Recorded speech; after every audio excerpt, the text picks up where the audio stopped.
علم تو لوگ جان جائیں گے، ثم کلا سے علم تو پھر لوگ ان قریب جان جائیں گے۔ دیکھیں آئے ولایت تو بہت ساری ہے، لیکن یہ آئے ولایت کے جس کے اندر ایک بڑے طبقے کا ذکر ہو رہا ہے کہ جو طبقہ اختلاف کرنے والا ہے۔ اگر ہم قرآن مجید کو اس طرح سے پڑھتے رہیں اور ترجمے کے ساتھ تو ہمیں کبھی سمجھ نہیں آئے گا کہ پروردگار عالم کہنا کیا ہے، کیونکہ بات واضح بالکل نہیں ہے۔ صرف اس طرح کی بات ہے کہ پیغمبر جس چیز کے بارے میں آپ سے زیادہ سوال کیا جاتا ہے اور وہ بڑی خبر ہے جس کے اندر شدت سے اختلاف ہے، تو لوگ جان جائیں گے، پھر لوگ عنقریب جان جائیں گے۔ جب امام جعفر صادق علیہ السلام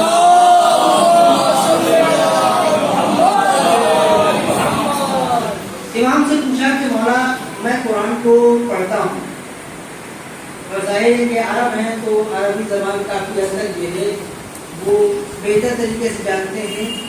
یہ الگ بات ہے کہ قرآن میں وہ فصاحت و بلاغت ہے کہ عرب بھی اس کو بغیر تشریح کے نہیں سمجھ پاتے۔ عربی زبان جاننے والے بھی قرآن کو جب تک کہ سمجھایا نہ جائے وہ اس کے معنی کو اچھی طریقے سے نہیں سمجھ سکتے۔ قرآن کو اتنا فصیح و بلیغ پروردگار عالم نے بنا کر دیا۔ اس نے کہا بظاہر میں قرآن کی ہر آیت کو پڑھتا ہوں اور اس کا مطلب سمجھ جاتا ہوں، لیکن میں جب سورہ نبا کی تلاوت کرتا ہوں اور شبہات ہوتی ہے کہ رسول اس چیز کے بارے میں کہ جس چیز کے بارے میں آپ سے زیادہ سوال کیا جاتا ہے وہ بڑی خبر ہے اور اس میں شدت سے اختلاف ہے، تو لوگ جان جائیں گے، پھر لوگ عنقریب جان جائیں گے۔ آخر پروردگار عالم پیغام کیا دے رہا ہے، بیان کیا کرنا چاہتا ہے، یہ میں سمجھ نہیں پا رہا ہوں کہ اس کے اندر پروردگار عالم لوگوں کو بتانا کیا چاہتا ہے، کیونکہ یہ قرآن ہے ہدی للمتقین، متقین کے لیے ہدایت ہے۔ تو ہدایت جب قرآن ہے تو جب تک کہ ہم قرآن کو سمجھ نہیں پائیں گے ہدایت نہیں پا سکتے۔ تو امام فرماتے ہیں کہ ہاں یہ ضرور ہے کہ ہدی للمتقین، یہ متقین کے لیے ہدایت ہے، لیکن قرآن کو پروردگار عالم نے فصیح و بلیغ زبان کے اندر بہترین الفاظ میں ڈال کر بھیجا اور اسی کے ساتھ ساتھ ناطق قرآن کو بھی بھیجا، ہم اہل بیت کو بھی بھیجا تاکہ قرآن جو کہہ رہا ہے اسے بتا سکیں۔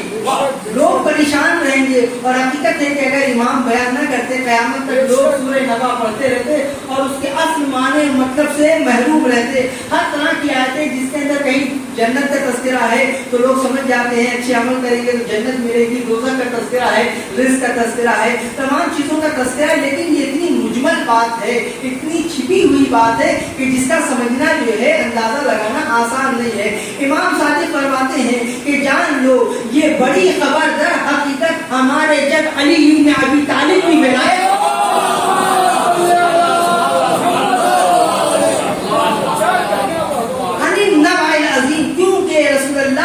جو زیادہ سوال ہوتا تھا وہ یہ سوال ہوتا تھا یا رسول اللہ آپ کے بعد میں کون ہوگا، یا رسول اللہ آپ جب چلے جائیں گے تو آپ کے جانے کے بعد میں اس حکومت اسلامی کا سربراہ کون ہوگا، اس امت کو کس کے حوالے کر کے جائیں گے۔ اور پیغمبر نے جبکہ 12 جواب دیا اور سب سے پہلے پیغمبر نے دعوت ذوالعشیرہ میں ہی جواب دے دیا، پیغمبر نے دعوت ذوالعشیرہ میں ہی جواب دیا، لیکن لوگ مسلسل کوشش صحیح میں رہتے تھے کہ شاید کوئی اور بات بدل جائے۔ جس طرح سے چیزیں بدلتی جاتی ہیں، وقت و حالات بدلتے جاتے ہیں، تو ویسے پیغمبر کچھ اور بیان کریں، لیکن پیغمبر مسلسل بیان کرتے چلے گئے۔ وہ یہی بات تھی کہ ولایت علی کو بیان کرتے چلے گئے۔ تو اللہ نے کہا کہ اے پیغمبر جان لو جو زیادہ سوال آپ سے ہو رہا ہے کہ بڑی خبر کیا ہے، وہ بڑی خبر ولایت علی ہے، الذی ہم فیہ مختلفون، کہ جس کے اندر شدت سے اختلاف ہے۔ اور یہ قرآن فقط 1400 سال پہلے والوں کے لیے نہیں تھا، اگر ہوتا تو ہم اپنی مسجدوں میں نہ رکھتے۔ قرآن ہے قیامت تک کے لیے، لہذا قرآن جب ایک چیز کو ذکر کرتا ہے زمانے سے لے کے آخری زمانے تک کے بارے میں ذکر کرتا ہے، کیونکہ سبھی کے لیے ہدایت ہے اور دوسری کتاب آنے والی نہیں ہے۔ لہذا اللہ فرما رہا ہے کہ جان لو پیغمبر، جس بڑی خبر یعنی ولایت علی کے بارے میں لوگ زیادہ سوال کرتے ہیں کہ آپ کے بعد میں ولایت کا عہدہ کس تک پہنچے گا، الذی ہم فیہ مختلفون، امام فرماتے ہیں تم بتاؤ، شریعت کے تمام مسائل کو تم نے دیکھا، الگ الگ فرقے الگ الگ مسلک کے لوگوں کو تم نے دیکھا ہے، تمہیں کیا لگتا ہے سوائے ہمارے جد کی ولایت کے کوئی اور اختلاف تمہیں نظر آتا ہے؟ ہماری جد کے ولایت کے علاوہ کوئی اور اختلاف تمہیں بڑا اختلاف نظر آتا ہے؟ حقیقت یہی ہے کہ دنیا نے فقط ولایت علی کی بنا پر ہمیں رافضی کہہ دیا، دنیا نے ہمیں کافر کہہ دیا، دنیا نے ہمیں ہر طرح کے الزام ہمارے اوپر دیے فقط ولایت علی کی بنیاد پر۔ ورنہ آپ دیکھیں کہ جن لوگوں نے ولایت علی کو نہیں مانا یا مانا دیر میں کر کے مانا، لوگوں نے انہیں قبول کر لیا، لیکن جنہوں نے علی کی ولایت کو پہلا مانا انہیں دنیا نے ہر طرح کے الزام میں مبتلا کیا، نہ جانے کیا کیا کہا۔ تو پروردگار عالم کہہ رہا ہے الذی ہم فیہ مختلفون، کہ جس کے اندر شدت سے اختلاف ہے، شدت سے اختلاف ہے۔ یہاں امام فرماتے ہیں کلا سیعلمون، تو لوگ جان جائیں گے، ثم کلا سیعلمون، تو پھر لوگ عنقریب جان جائیں گے۔ امام فرماتے ہیں ہاں یہ دو جگہ ہیں، یہ دو جگہ ہے کہ جہاں لوگوں کو جاننا ہے۔ وہ صحابی کہتا ہے کہ مولا بیان فرمائے کہ لوگ جان جائیں گے، پھر لوگ عنقریب جان جائیں گے۔ امام فرماتے ہیں کہ وہ پہلا موقع ہمارے جب علی بن ابی طالب کے ولایت کا وہ وقت ہے کہ جب انسان حالت احتضار میں ہوگا، جب انسان حالت احتضار میں ہوگا، چاکری کے وقت میں ہوگا، اور وہ دیکھے گا کہ دنیا کے تمام لوگ اسے چھوڑ گئے ہیں اور آج بھی اس کے پاس ہے تو فقط علی کی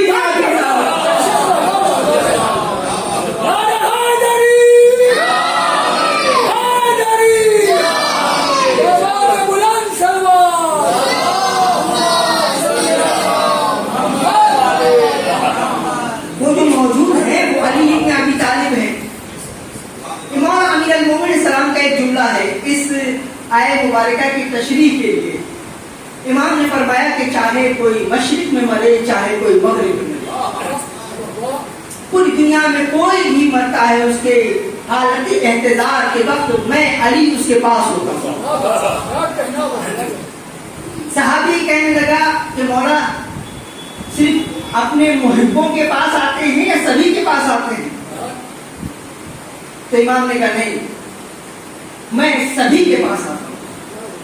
جس طرح سے اللہ سبھی کا خالق ہے، اللہ سبھی کا خالق ہے، اب اسے کوئی مانتا ہو یا نہ مانتا ہو، مانتا ہو یا نہ مانتا ہو، ایک شخص کہے کہ میں اللہ کو نہیں مانتا، لیکن ایسا کہنے سے اس کا خالق بدل نہیں جائے۔ ایسے جو خلیفۃ اللہ ہے، اللہ کا نمائندہ ہے، وہ نمائندہ اللہ رہے گا، وہ بدل نہیں سکتا، موحد ہو یا مخلص ہو۔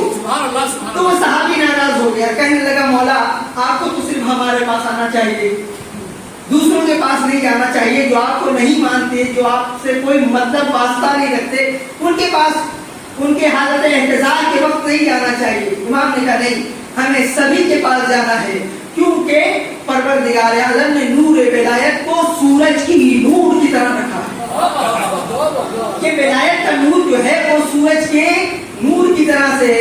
امام فرماتے ہیں سبھی کے پاس ہم جائیں گے۔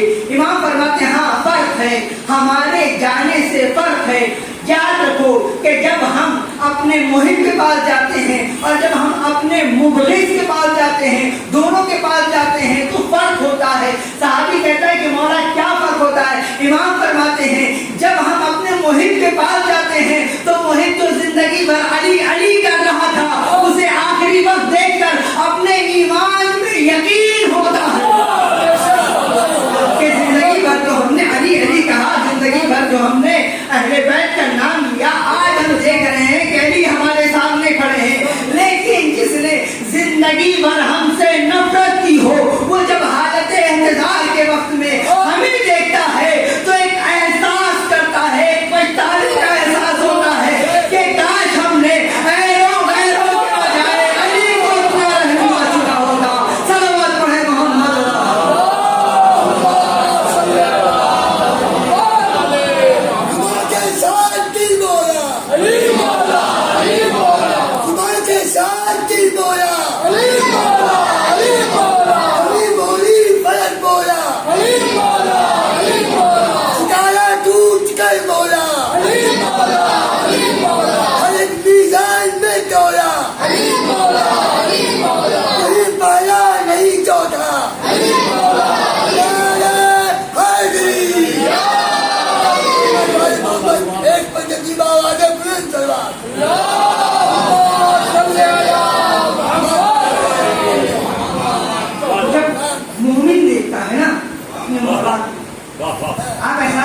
آپ کی حالت نزا کا وقت آئے گا.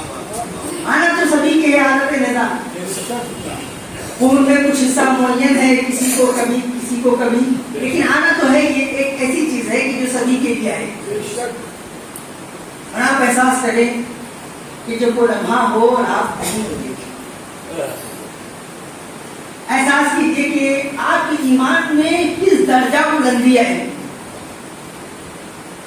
لیکن ایک وہ شخص کے جو علی کے نام سے چڑھتا تھا، جسے علی کے نام سے حسد تھی، اور جب وہ مولا امیر المؤمنین کو دیکھے گا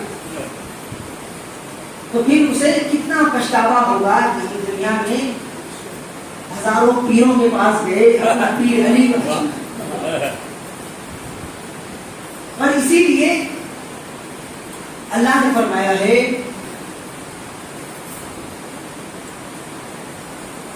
ثم کلا سیعلمون، تو پھر وہ لوگ ان قریب جان جائیں گے. اور وہ دوسرا مرحلہ کب ہے کہ جب لوگ جان جائیں گے، شدت سے اختلاف ہے، وہ یہ کہ جب آپ کے عزیز و اقارب آپ کو قبر میں لے جانے کے بعد چلے جائیں گے،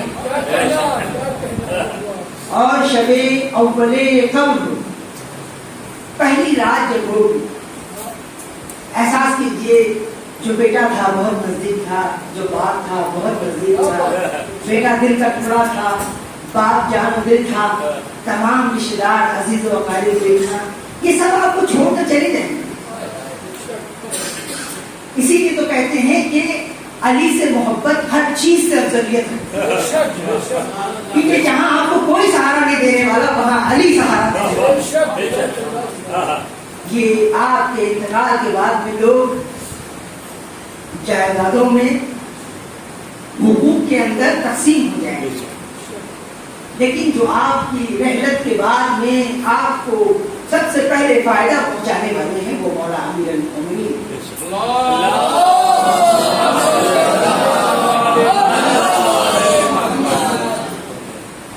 اللہ فرماتے ہیں ثم کلا سیعلمون، تو پھر لوگ ہم قریب جان جائیں گے. اور وہ مرحلہ امام تشریح فرماتے ہیں، وہ مرحلہ وہ ہے کہ جب پہلی رات قبر کی ہوگی اور جب ان کے نبی سوال پوچھیں گے من رب، تیرا رب کون ہے. اور ان تمام مرحلوں کے اندر جو آپ کی حمایت کرنے والے ہیں، جو آپ کی مدد کرنے والے ہیں، ایک بچہ ہے کہ جسے معلوم ہے، جواب معلوم ہے، لیکن استاد کی روح اور ہیبت کی بنیاد پر جواب بھول جاتا ہے. ہمارے استاد کہتے ہیں کہ جو آسان سی بات ہے کہ جو ہم زندگی میں دیکھ رہے ہیں، لوگوں سے اچانک میں ان کا نام پوچھ لو تو وہ اپنا نام بھول جاتے ہیں. تو جب روح و حیبت اور اجلت سوار ہوتی ہے انسان کے ذہن کے اوپر، اور انسان ایک دنیا کو چھوڑ کر دوسری دنیا میں آتا ہے، سب کچھ اپنا اس دنیا میں چھوڑ کر اس دنیا میں آتا ہے، تو وہ پریشان ہوتا ہے. نئی دنیا میں آنے کے بعد میں جس طرح بچہ ولادت کے موقع پر پریشانی کی بنا پر ایک دوسری دنیا سے ایک نئی دنیا میں آنے کی بنا پر گریہ کرتا ہے، روتا ہے، ایسے انسان جب اس دنیا سے دوسری دنیا میں جاتا ہے تو پریشان ہوتا ہے، اجلت حبت حواسی کا شکار ہوتا ہے. اور جب اس عالم میں اس سے پوچھا جاتا ہے من ربک، تو زندگی بھر نماز پڑھنے والا جواب نہیں دے پاتا. تو یقینی بات ہے کہ یہاں پر ایک ایسا بزرگ ہو کہ جو آپ کی حمایت اور جواب دے. اور امام فرماتے ہیں یہ ہمارے جد علی ابن ابی طالب ہوں گے،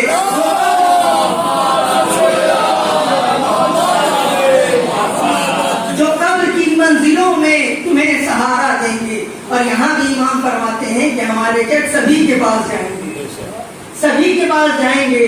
اور وہیں یہ بھی بات آ جاتی ہے کہ جو محب ہوگا اس کے ایمان میں اور اضافہ ہوگا، جو محب ہوگا اس کے ایمان میں اور اضافہ ہوگا. لیکن جو مبغض ہوگا، جو بغض رکھتا ہوگا علی سے، وہ اور تکلیف اسے محسوس ہوگی اور احساس شرمندگی ہوگی کہ کاش ہم نے علی کے دامن کو پکڑا تو ہم گھاٹے کا سودا نہ کر بیٹھے ہوتے.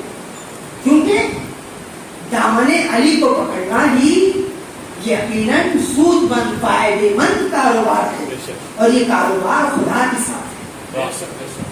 جس طرح سے مولا امیر المومنین نے ایک رات سو کے خدا کی مرضی کری، ایسی آپ اہل بیت کی محبت میں آنے کے بعد جنت خریدتے ہیں۔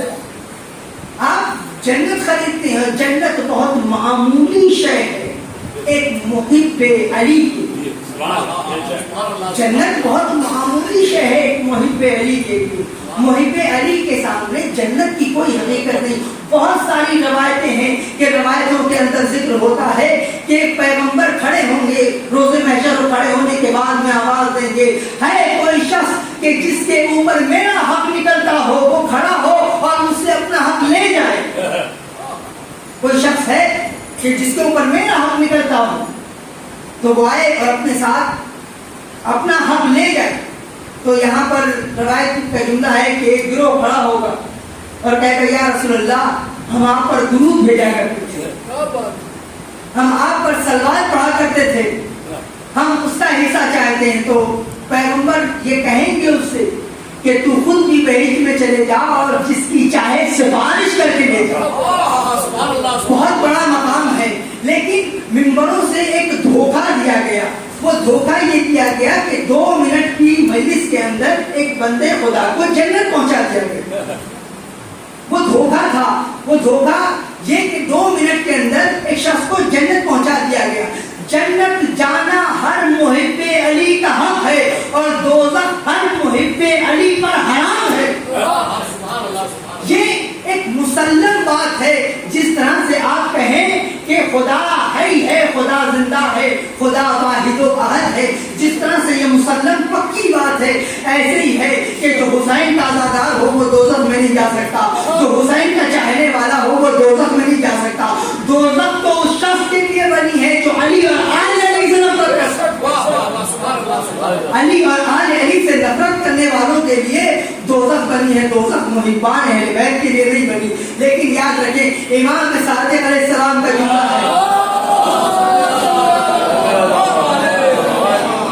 امام فرماتے ہیں کہ ہم تمہاری جنت کے ضامن ہیں لیکن برزخ کا اپنا انتظام تم خود کر کے آؤ۔ اور اتفاق کی بات یہ ہے کہ ہم نے برزخ کو بہت آسان سمجھ لیا، برزخ کی منزلوں کو ہم نے بہت آسان سمجھ لیا۔ اب اگر ایک معمولی اور آسان سے الفاظ میں کہا جائے تو جناب آدم کے زمانے کے بعد جو لوگ انتقال کر چکے ہیں، رحلت پا چکے ہیں، ان کا برزخ ابھی جاری ہے، اور جو جیسے جیسے انتقال لوگ کرتے جا رہے ہیں ان کا برزخ جاری ہے۔ برزخ ایک سفر ہے جو اپنے عمل کی بنیاد پر انسان کو آسائش اور پریشانیوں کا سامنا کرنا ہوتا ہے۔ امام نے وعدہ کیا ہے کہ آپ کو ہم بہشت دلائیں گے، لیکن محشر میں بہشت کی ذمہ داری اہل بیت علیہ السلام نے لی ہے، لیکن کہا ہے کہ تم اپنے برزخ کا انتظام کرتے آنا۔ اور برزخ کب ختم ہوگی؟ جب قیامت آئے گی۔ برزخ کب ختم ہوگی؟ جب قیامت آئے گی۔ اور قیامت تو جناب آدم نے اپنے بچوں سے کہا تھا کہ گناہ نہ کرو، قیامت بہت نزدیک ہے، قیامت بہت نزدیک ہے۔ تو قیامت کا پتہ ہی نہیں کہ قیامت کب آئے گی، یہ عالم کتنے وقت تک اسی طرح چلتی رہے گی۔ آپ نے کیا سوچا ہے کہ امام کے ظہور کے بعد میں یہ دنیا تباہ برباد ہو جائے گی؟ نہیں میرے عزیزوں، یہ دنیا تباہ نہیں ہونے والی ہے۔ اس کے امام کے ظہور کے فوراً بعد، امام کی رحلت کے بعد فوراً ہی رجعت شروع ہوگا، اور رجعت میں سب سے پہلے امام حسین آئیں گے، اور اللہ فرماتا ہے کہ امام حسین کو اتنی حکومت کرنے کا موقع دوں گا کہ ان کے آنکھ کے اوپر کی بھویں آنکھوں کے اوپر آ جائیں گی، اتنے بوڑھے ہو جائیں گے۔ اس کے بعد مولا امیر المومنین آئیں گے، اور ہر امام آئے گا اس کے زمانے کے جو اس کے پکے سچے محب ہوں گے وہ آئیں گے، اور اس زمانے کے ان کے قاتلین آئیں گے، اور وہ خود انتقام لیں گے۔ تو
گا، رجب کتنے وقت چلے گا کوئی اندازہ نہیں. تو ہمیں حکومت اہل بیت پر خوش ہونا چاہیے، لیکن یہ احساس کرنا چاہیے جب تک قیامت نہیں آتی برزخ جاری رہے گا. اور برزخ کتنا طولانی ہے آپ احساس کیجئے کہ اگر آپ سفر پہ جاتے ہیں، اگر وطن جا رہے ہیں تو آپ کتنا انتظام، کتنے پیسے لے کے جاتے ہیں، کتنا سامان کا انتظام کر کے جاتے ہیں. 1 مہینے کے لیے جا رہے ہیں، 10 دن کے لیے جا رہے ہیں، آپ اتنا انتظام کر کے جاتے ہیں 10 دن میں مجھے کوئی مشکل کوئی پریشانی نہ ہو. آپ مسلسل پورے مکمل انتظام کے ساتھ جاتے ہیں. لیکن آپ نے کبھی کیا میں نے کبھی اس سفر کے بارے میں سوچا جو لامحدود وقت معین کے بغیر ہے، جس کی کوئی محدود معین وقت نہیں ہے؟ ہم اس سفر پہ جاتے ہوئے کیا فقط اپنے ان جو اعمال انجام دے رہے ہیں یہ ہمارے لیے کافی ہوگا؟ جبکہ ہمارے اہل بیت علیہ السلام نے فرمایا ہے کہ برزخ کا انتظام تم خود کر کے آنا. برزخ بہت سخت، بہت ہی مختلف مرحلہ ہے کہ جس کی ہم نے تیاری نہیں کی. یہ یقینی بات ہے کہ جس نے امام حسین سید الشہداء پر ایک آنسو بہایا یا کسی کو رلایا یا رونے جیسی شکل بنائی، حضرت زہرا کہتی ہے اس کی جنت کا میدان. جو لوگ یہ کہتے ہیں کہ رونے سے جنت نہیں ملے گی، میں ان کا مخالف ہوں. ایسے لوگ در حقیقت اہل بیت علیہ السلام کو جھٹلا رہے ہیں، لوگوں کو اہل بیت علیہ السلام کی شفقت اور ان کی رحمت سے دور کر رہے ہیں. ایسا نہیں ہے. اہل بیت علیہ السلام نے سبھی نے وعدہ کیا ہے کہ ہم تمہارے جنت کے ذمہ دار ہیں اگر ہماری محبت تمہارے دل میں ہے. اور امام نے تو ایک اپنی تلوار پہ پانی کے قطرے کو چھینٹا دیا تھا اور کہا جس کے دل میں اتنی بھی محبت ہو میں علی اس کی جنت کا ضامن ہوں، میں اسے جنت تک پہنچاؤں گا. اب یہاں پر ایک شخص کے جس نے اپنی دل میں علی کی محبت کو مضبوطی سے رکھا ہے.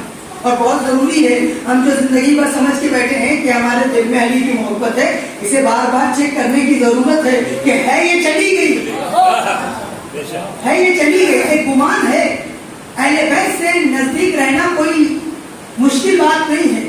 مرتے مرتے اہل بیت سے جڑے رہ کے مرنا یہ سب سے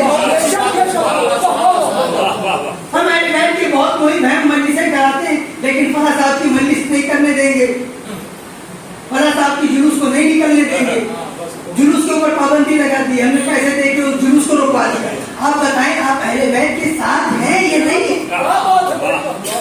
ایسا نہ ہو کہ ہم کافی دن تک ابن ملجم کے ساتھ میں، جس طرح سے ابن ملجم مولا علی کے ساتھ میں لگا، ہم محب بن کے رہیں اور ہمارا آخرت جو ہے آخری وقت کچھ اور نکل گئے. تو مسلسل اپنے عمل پر غور کرنے کی ضرورت ہے، کیونکہ شیطان صرف ہمارے پیچھے پڑا ہے. ہماری ہی مسجدیں خالی ہیں، باقی ساری مسجدیں بنی ہیں.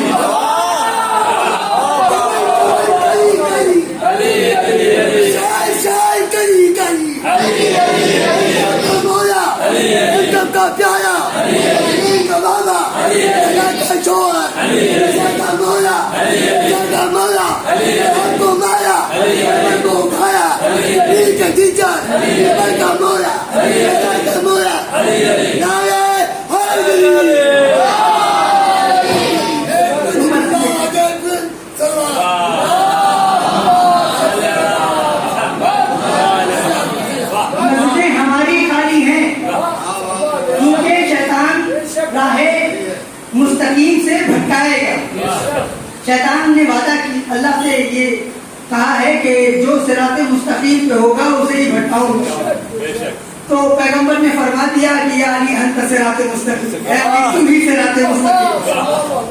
تو جو علی کے راستے پہ ہے اسے وہاں سے بھٹکا دیا جائے. تو وہ عمل کے جو قابل قبول ہے اسی سے روکا جائے تو فائدہ مند ہوگا.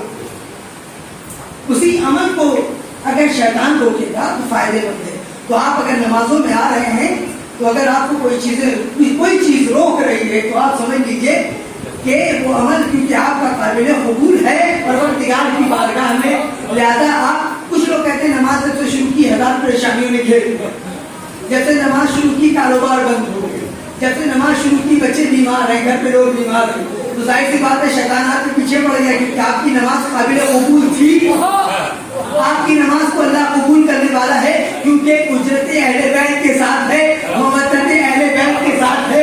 جب آپ نماز پڑھتے ہیں تو صلوات پڑھتے ہیں, آل محمد کا درود پڑھتے ہیں, اور فقط درود پڑھتے نہیں بلکہ اظہار محبت بھی کرتے ہیں, ان کے خوشی میں خوش ہوتے ہیں, ان کے غم کے موقع پر آپ غمگین ہوتے ہیں, تو آپ اظہار محبت کرتے ہیں. لہذا آپ کا عمل قابل قبول ہے پروردگار کی بارگاہ میں. شیطان آپ کو روکے گا. اور روایتوں میں ذکر کیا گیا ہے کہ جب ایک شخص اللہ کی راہ میں نکلتا ہے اور جب شیطان اسے دیکھتا ہے کہ وہ اللہ کی راہ میں نکل گیا تو اسے بڑا افسوس ہوتا ہے. اس کے بعد میں وہ شیطان اس کے پیچھے لگ جاتا ہے اور مسلسل اس پر پریشانیوں اور مصیبتوں کو مبتلا کرتا ہے تاکہ یہ پریشانیاں مبتلا ہونے کے بنا پر وہ اس نیک عمل کو چھوڑ دے. لیکن جب پھر بھی نہیں چھوڑتا اس کے بعد میں اور اپنے گروہ میں اضافہ کرتا ہے اور اپنے شیاطین میں اضافہ کرتا ہے. کہتا ہے اسے ہر طرح سے مبتلا کرو, اس کے بھائی کو بھی بیمار کرو, ہزار طریقے سے دوست کو دوست میں لڑا دو, ہر طریقے سے کوشش کرتا ہے. لیکن یہاں پر امام موسیٰ کاظم علیہ السلام کی روایت ہے,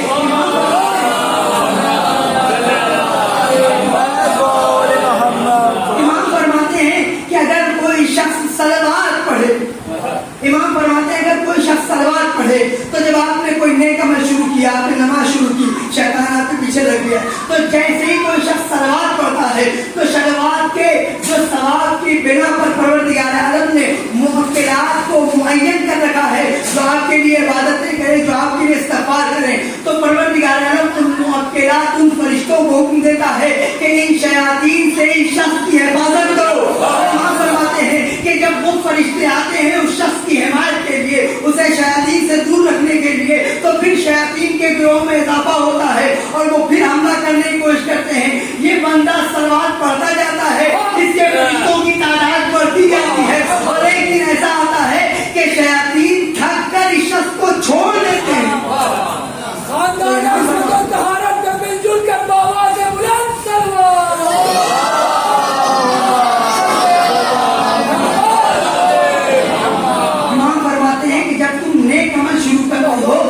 شیطان تمہارا دشمن ہے, وہ تمہیں روکے گا, وہ تمہیں ٹوکے گا. لہذا صلوات کا سہارا. آپ نے دیکھا کہ صلوات کتنی بڑی نعمت ہے پروردگار عالم کی, اور صلوات زور سے پڑھنا یہ ایک الگ مرحلہ ہے. ایک نیا زمانہ نکلا کہ کہا گیا کہ صلوات دھیرے پڑھا جائے یا تیز پڑھا جائے, کیا فرق پڑتا ہے؟ صلوات کو چاہے دھیرے پڑھو یا تیز پڑھو, درود تو آل محمد پہ جا رہی ہے. ایک نیا سسٹم ہے کہ بابا سے بلند صلوات. تو بابا سے بلند کیا ہے صلوات؟ پیغمبر اکرم فرماتے ہیں کہ صلوات یاد رکھو کہ جب آواز بلند آواز سے پڑھی جاتی ہے تو اس سے مومنین کے دلوں میں جو نفاق ہوتا ہے وہ ختم ہو جاتا ہے. پیغمبر فرماتے ہیں جب صلوات بلند آواز سے پڑھی جائے تو یہ نفاق جو ہوتا ہے دلوں کا اسے ختم کر دیتا ہے. آپ احساس کیجئے اگر آپ کے دل کا نفاق ختم ہو جائے, آپ کے برادر مومن کے دل کا نفاق ختم ہو جائے تو آپس میں سب دوست ہیں.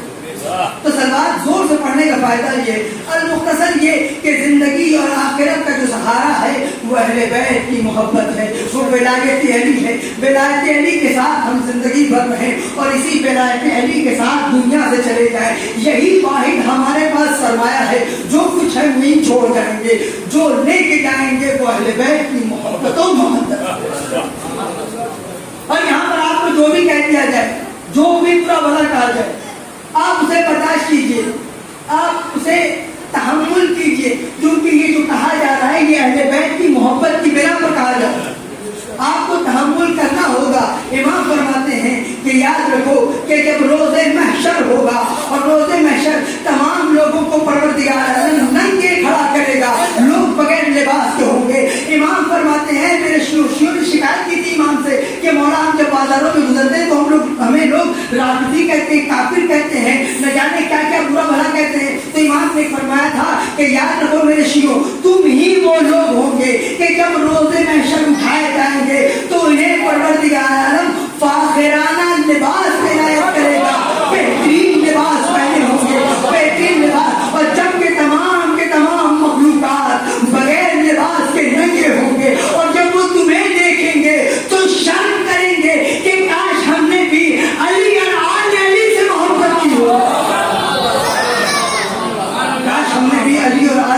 محبت کی ہوتی. تو ایک عالم دین کی ایصال ثواب اور برسی کی مجلس ہے. اس سے جو عالم دین مسلسل ہمارے وطن کے لیے ایک واحد عالم دین تھے کہ جنہوں نے پورے وطن میں اس اسلامی جو تعلیمات تھی اسے پہنچایا. آیت اللہ سید علی گوپال پوری جنہیں اترولہ میں رکھا گیا تھا, راجہ صاحب نے بلایا تھا, ان کے کچھ شاگرد انہوں نے خدمت کی کہ کچھ شاگردوں کو جمع کیا تاکہ علوم آل محمد تمام جگہوں تک پہنچ سکے. ہمارے وطن میں کوئی عالم دین نہیں تھا, لہٰذا وہاں سے بھی کئی بچوں کو لے کے گئے اور لے جانے کے بعد علوم آل محمد دیا. لیکن ہمارے جو عالم دین تھے کہ جن کی برسی کی مجلس ہے وہ وطن میں ہی رہے اور مسلسل پوری زندگی وطن کے اندر خدمت کی اور تمام وطن کے لوگوں کو, تمام علماء جتنے بھی ہمارے وطن کے ہیں سب انہی سے تعلیم حاصل کیے ہوئے ہیں. جتنے بھی وہاں پر آج بھی قرآن اور اہل بیت علیہ السلام کی تعلیمات اگر کسی کے پاس ہے تو سب انہی کے ذریعے کیا ہوا ہے. یہ ایک بہت بڑا جو ہے ثواب کا حصہ ہے کہ ایک شخص ان کے لیے دعا کرے نہ کرے لیکن ہر شخص کے عمل خیر میں سے ان کا حصہ نکلتا ہے.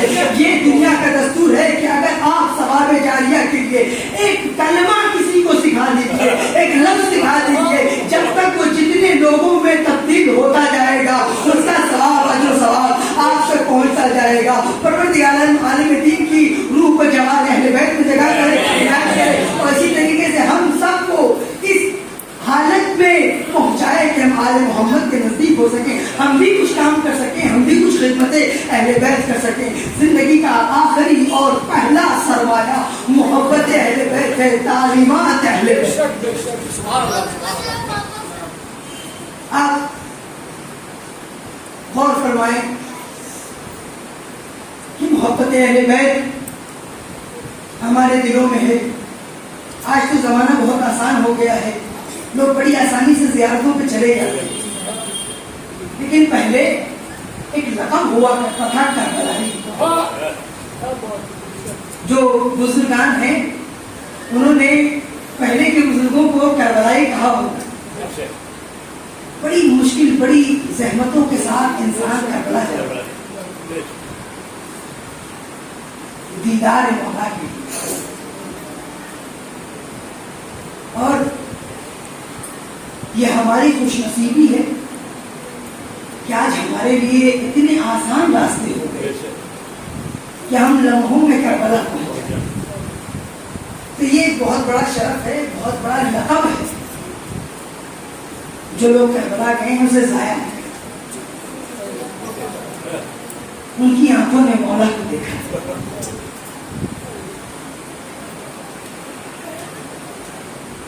وہ مولا کے ذریعے سے آئے.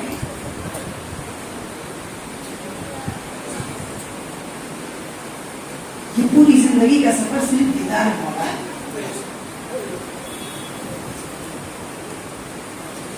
ان لوگ خوش نصیب تھے ہم سے پہلے والے لوگ کہ جو ائمہ اہل بیت علیہ السلام کے زمانے میں تھے, انہوں نے اپنی آنکھوں سے وہ نورانی چہرہ دیکھا.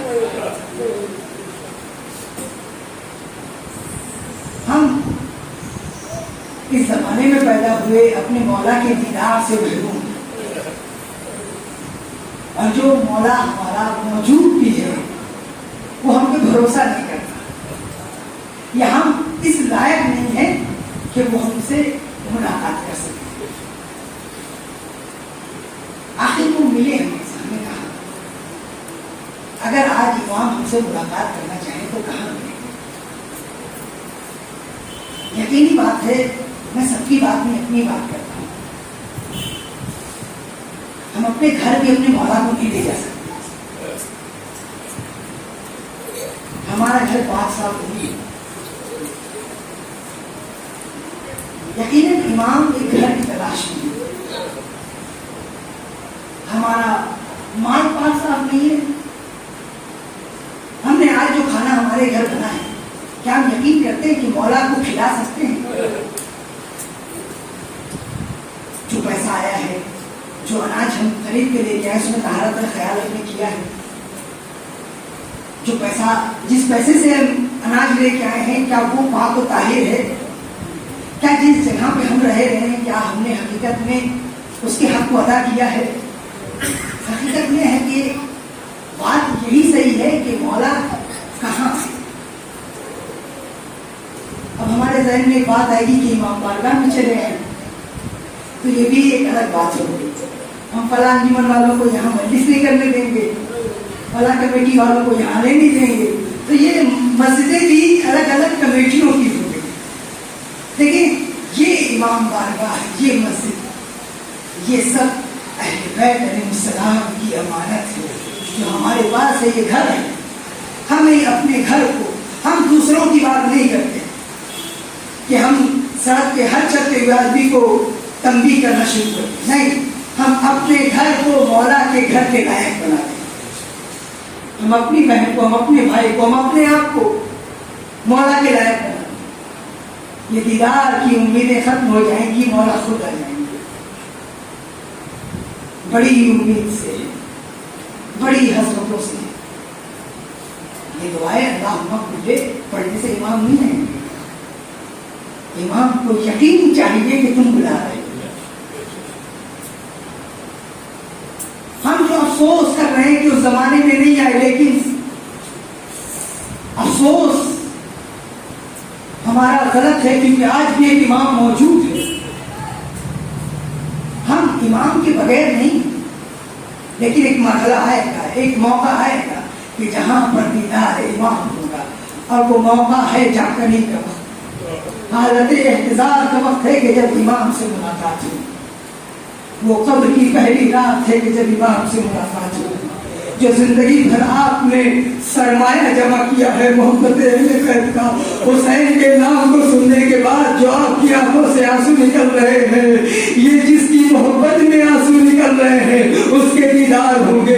اب آپ کی عقیدتیں ہیں کہ آپ جب امام سے ملاقات کریں گے تو کیا آپ کے دلوں کی کیفیت ہوگی, لیکن یہ دل کی کیفیت اسی دنیا میں ظاہر ہو رہی ہے.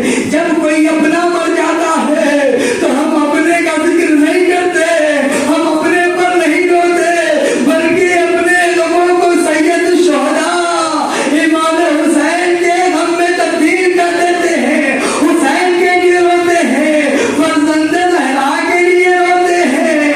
اے زہرا تیرے لال سے بڑا غم کوئی غم نہیں. یاد رکھے کہ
ہماری اس مختصر سی عبادت کو قبول کر خدا تیری بات کا دعا ہے اس مجلس سے ہزار کو حرمت اہل بیت کا ذریعہ عنایت فرما خدا تیری بات کا دعا جہاں جہاں شیان ہے منتظر ہے ان کی جان و مال عزت و آباد کی حفاظت فرما خدا تیری بات کا دعا ہے تمام مزاران مقدسات کی حفاظت فرما خدا تیری بات کا دعا ہے ہمارے آخری امام اس مجلس اور ہر مجلس کے بانی امام حجت کے ظہور میں تعلیم کرنا اللہ سے گزارش ہے کہ تین رسول کریم